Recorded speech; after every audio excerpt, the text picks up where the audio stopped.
Hello, and welcome to Ms. PM Reads Christian Content, where we are continuing in Abscond by GG Wagner, and that is a book in the Samuel's Gate series. And at this point, we don't know what Samuel's Gate is, but I know we're going to find out. In our last video, Lyzee, of course, was distraught at Rory's death.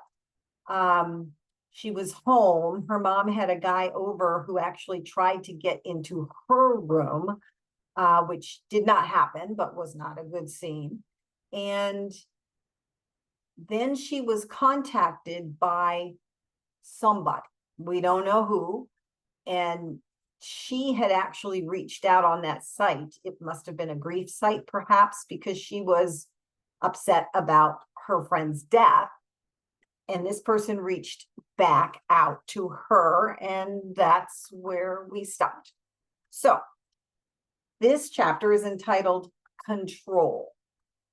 Lyzee couldn't stop smiling as a beam of light shone through the car window, her thoughts 1,000 miles away, or at least close to 400, the distance between her and Milo, which she had looked up the night before. She thought how nice it was to have someone in her life who really cared about her. Love that outfit. I don't think I've seen you wear pink in a long time, Tara said. A twinge of guilt came over her.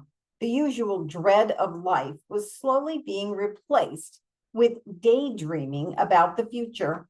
Lyzee's eyes turned up, looking past the clouds, an emphatic promise articulating in her brain. I will never forget you, Rory. The sun peeked through the clouds just then, and it occurred to Lyzee that maybe Rory wouldn't mind so much if she was just a little hopeful. In fact, Lyzee was suddenly certain Rory would be just as thrilled about her newfound happiness with Milo as she herself was. Lyzee swiped at a stray tear while turning in her seat to face Tara. The words were all lined up on the tip of her tongue, and she could even feel the excitement shining through her eyes. She'd been waiting for the perfect opportunity to tell Tara about Milo, the great guy she'd met online. She opened her mouth just as a thought occurred. Something he had said. Danny and Tara probably were naive, both of them. They'd been born into and raised by perfect families, after all, and had met one another through a Bible study on a Christian campus. How could they possibly understand what she had with Milo? The breath in Lyzee's chest deflated with a quiet huff as she slumped against the seat, swallowing her words. What is it? Tara asked. Oh, it's nothing, Lyzee replied. We're going to be late. Taking the first empty seat, Lyzee recognized the girl seated next to her from the halls of Samuel's Gate High School and offered a guarded smile.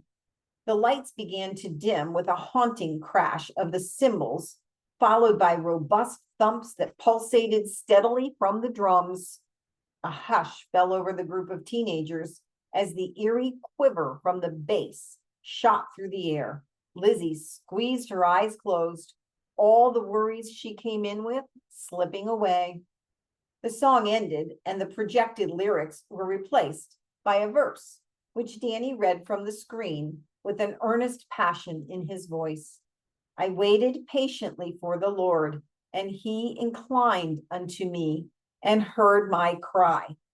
He brought me up also out of a horrible pit, out of the miry clay, and set my feet upon a rock and established my goings.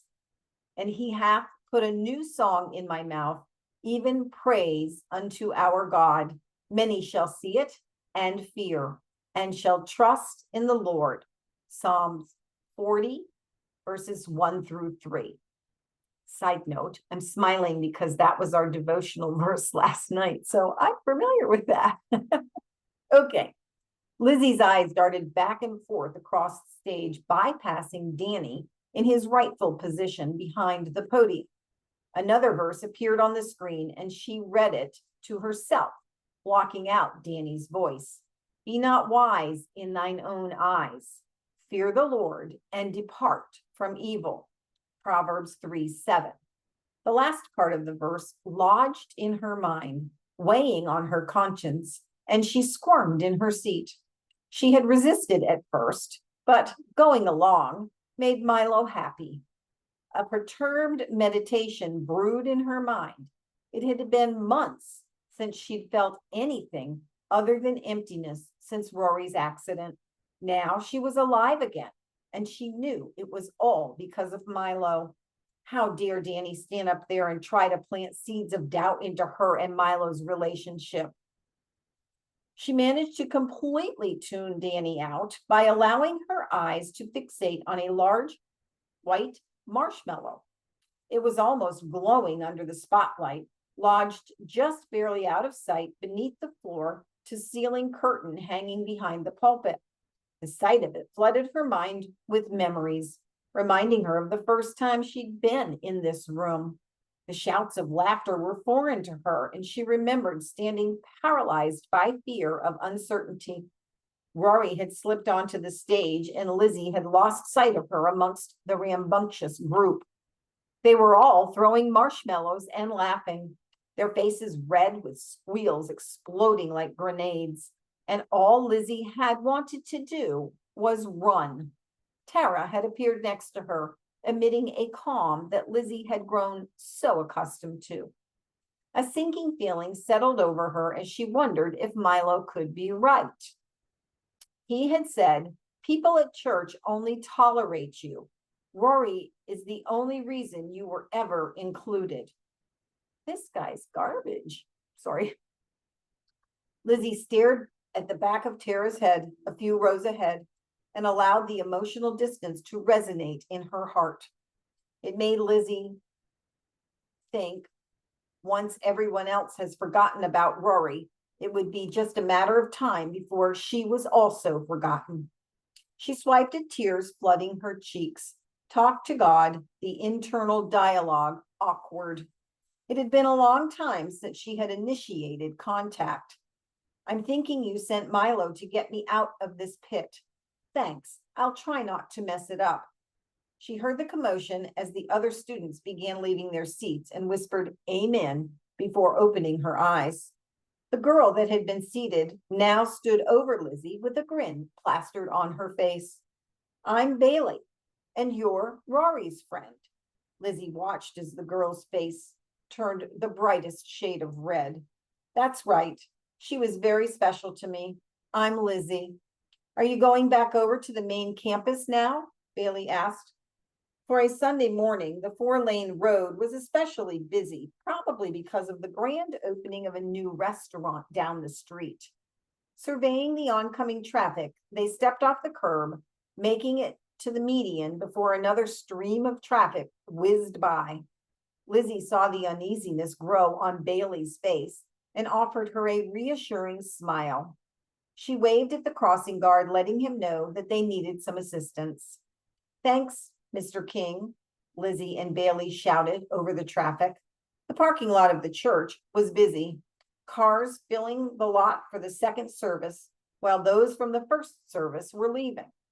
Lyzee stopped on the sidewalk, listening to Bailey's nervous chatter. I'm sorry about your friend Rory, Bailey said when the two girls had made it safely to the sidewalk. I didn't know her that well, but she was always nice to me. I heard Pastor Danny mention youth group night. Do you want to come to that? When I can, Lyzee replied, trying not to feel guilt for her recent absences. The good thing is, you don't have to play Frogger to get back to your car. You can actually park behind the old plaza. There's a lot back there. Does the church own all of that? Bailey asked. Lyzee nodded, a slight smile on her lips, thinking of the first time she had experienced walking amongst those abandoned buildings on the way to church. She had been with Rory. The memory flooded her thoughts, lifting her spirits. A strength filled her voice as she explained.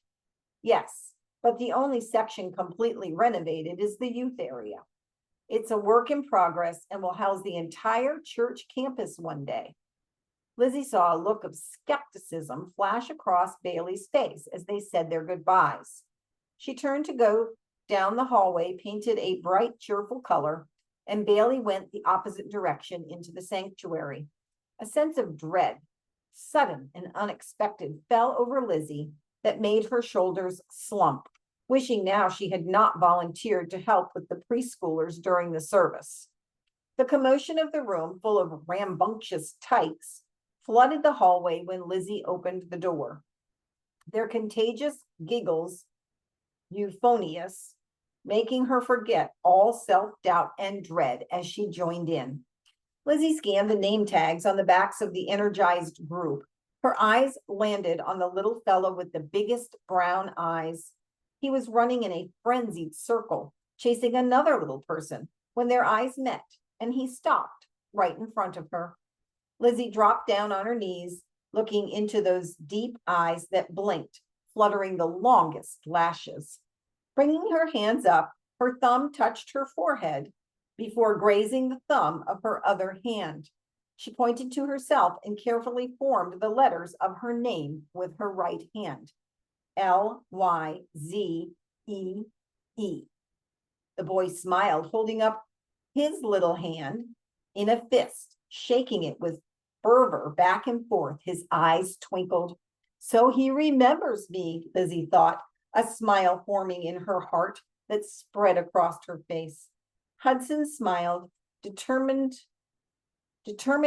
apparent as he rocked back and forth, making the sign for baby and then care person. Lyzee shook her fist enthusiastically. Yes, babysitter, when you were little.